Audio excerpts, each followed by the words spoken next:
On behalf of President Danko, it is a pleasure to welcome you all to this year's State of the University address.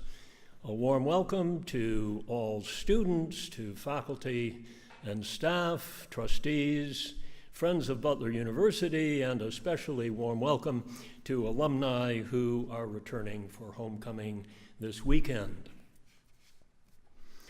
When President Danko asked me if I would say a few words about my years of teaching at Butler to lead off our State of the University event this year, I had my doubts. I recently retired from the university, and inviting retirees to speak about the institution where they worked for a long time can quickly lead to an exercise in looking backward rather than forward.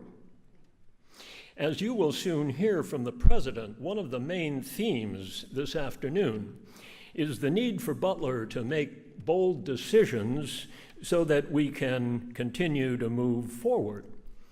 The message is that Butler cannot just exist in a steady state. We need to change to move on. For a retired person of my age, however, the idea of maintaining yourself in a steady state actually sounds pretty good.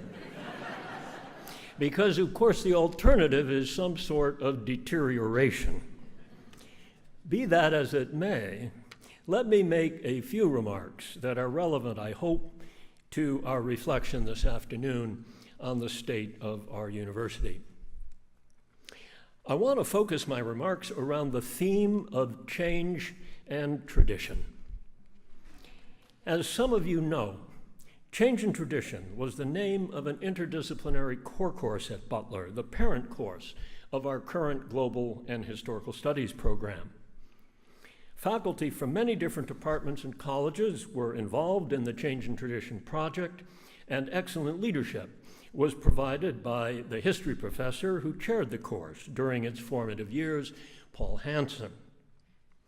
What I want to pick up on today, however, is not the course itself, but simply its guiding concept, the concept of change and tradition, because I think it nicely sums up Butler's evolution during the years that I've been here. Let's start with change. To see that extraordinary changes have taken place at Butler in the last 36 years requires only that you look at our history and our campus with your eyes open. My goodness, how many things exist here and are going on here now that were not part of Butler a generation ago. I started making a list of these things, figuring I could inspire you simply by reading the list. And I could, but that list would swallow up the rest of the afternoon. So I'm not going there. Let me ask each one of you instead, even if you haven't been here at Butler for very long, to think of one admirable new program or building or achievement that you have seen emerge on our campus in the time you've been here. And once you've identified it, find a way to celebrate it. If you're brand new to the Butler community this fall, welcome. Pick anything you admire in our community and ask someone to tell you where it came from, why it's there at all. So Butler has changed a lot in all sorts of good ways. But remember, my theme is change and tradition. Here, for me, the wonderful fact is that in some profound ways, Butler has not changed. When I moved here in 1982, Butler was already a great place to live and work. A university with fine students, academically talented and morally grounded. I suppose we could make comparisons between the average test scores and other academic indicators then and now that might show that our student body today is collectively stronger than it was in 1982. That's fine. I'm happy to hear it. But let me tell you something. The students I remember from 1982, and I remember many of them, just as I remember the wonderful Catherine Doan Moore, Butler class of 2008, whom you're going to hear from a little later in the program. Those students were not numbers to me or my colleagues. They were not walking test scores. They were terrific young adults whom we totally enjoyed working with. They were Butler then, and fortunately for you, the Butler that exists now is not very different from theirs on the most fundamental level. To be sure, in 1982, there were things Butler really needed. We really needed to grow because we were shrinking. We really needed to upgrade the physical facilities and campus because they were inadequate to the talents of our students and faculty.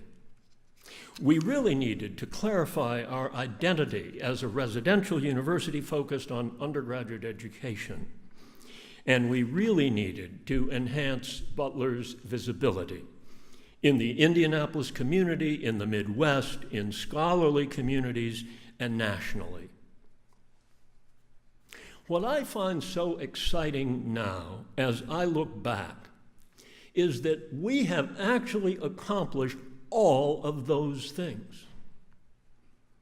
When I talk with friends of mine who have taught or are teaching at universities around the country, I do not often hear a narrative as optimistic or upbeat as mine, that is to say, as Butler's narrative. Of course, we still aspire to do better, and many other things still need to be done at Butler. But I'm going to leave it to others to talk about that. So what am I saying about Butler? I'm saying that in my view, we have achieved a proper balance, a healthy synthesis of change and tradition. Let me cite just one vivid embodiment of this synthesis for you to take away from our gathering this afternoon. I'm thinking of one of my favorite places on this campus, Holcombe Observatory. Certainly not one of our newer buildings. Now, I admit, one of the reasons why I have a special affection for Holcombe Observatory is that during my years on the faculty here, one of my signature courses was a semester-long course on the biblical book of Psalms. And as some of you know, and all of you are welcome to verify, written in stone around the cornice of the observatory are the first two verses of a psalm, Psalm 19 to be precise. But those beautiful verses from the Hebrew Psalter are not the only reason I love Holcombe Observatory. I am also a big fan of the Department of Physics and Astronomy here at Butler. As some of you know, the Department of Physics and Astronomy is now part of a consortium that has high-tech telescopes at 3 of the best astronomical observing sites on the planet. Telescopes that students and faculty can access via computer without leaving the BU campus. Tremendous technology. But the same department that is doing that is also doing a great job keeping Holcombe Observatory a vital and inspiring facility, even though Holcombe is an observatory of a very traditional kind. In recent weeks, the observatory offered viewing opportunities focused on the so-called planetary party on display in the heavens in August and September, the procession of Venus, Jupiter, Saturn, and Mars through the evening sky in relative proximity to Earth. An interview about this with the tour guide-in-chief, our own Professor Brian Murphy, appeared in the Washington Post on August 22nd, and I loved what he had to say. Let me read you the last 2 sentences of the Post article so that you can hear Brian in his own words. In this age of glorious photographs taken from spacecraft, Professor Murphy explained, quote, that astronomers worry that people won't be thrilled just by looking through a telescope. But, he said, there's something really special about seeing the sky with your own eyes.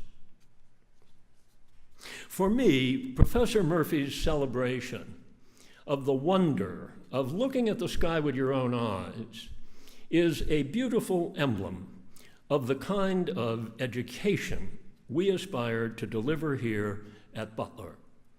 An education of personal engagement with your subject matter in a face-to-face community of seekers. That paradigm of the wonderful process we call education hasn't changed at Butler since 1982.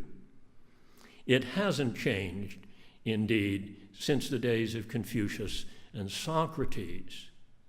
It hasn't changed because it's the real thing. But enough about my thoughts and the past. Let's move on to the present, and to do that, let me introduce our next speaker, the president of Butler University, Jim Danko.